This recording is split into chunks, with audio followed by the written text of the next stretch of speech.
देवताओं का क्रम उठाकर देखिए, सारे देवताओं की मूर्ति का क्रम है, शंकर भगवान के मूर्ति का क्रम नहीं, शंकर भगवान के शिवलिंग का क्रम। मूर्ति और शिवलिंग में अंतर क्या है? क्या अंतर है मूर्ति और शिवलिंग में?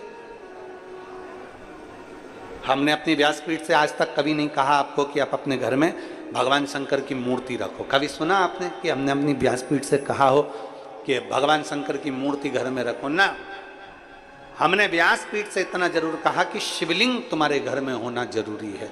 मूर्ति और शिवलिंग में अंतर है। शंकर भगवान की मूर्ति नहीं, शंकर भगवान का शिवलिंग होना चाहिए।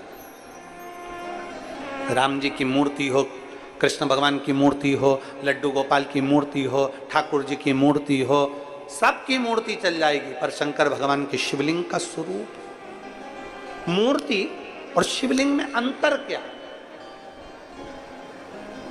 सावन के महीने में पूरी आस्था चैनल पर करोड़ों भक्त इस शिव महापुराण की कथा को सुन रहे हैं, और केवल भारत में नहीं, विदेश में बैठकर भी लोग इस पवित्र कथा का लाभ ले रहे हैं, नए रायपुर से।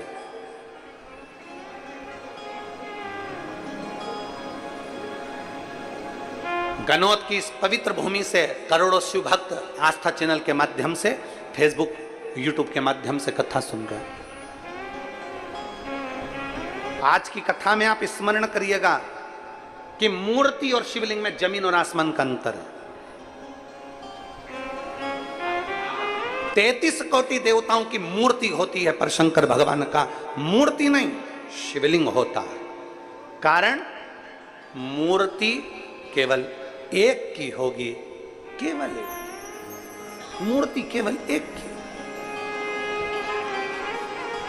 राम जी की मूर्ति है तो राम जी की, कृष्ण भगवान की मूर्ति है तो कृष्ण भगवान की, देवी जी की मूर्ति है तो देवी जी की, इंद्र की मूर्ति है तो इंद्र की, गरुण की है तो गरुण की, वरुण की है तो वरुण की, ब्रह्मा की है तो ब्रह्मा की, सावित्री की है सावित्री की, गायत्री की है गायत्री की, लक्ष्मी की है लक्ष्मी की। मूर्ति केवल एक देवता की, राम जी की है तो राम जी की, कृष्ण की है तो कृष्ण की। मूर्ति एक देवता की होती है, और शिवलिंग एक देवता का नहीं।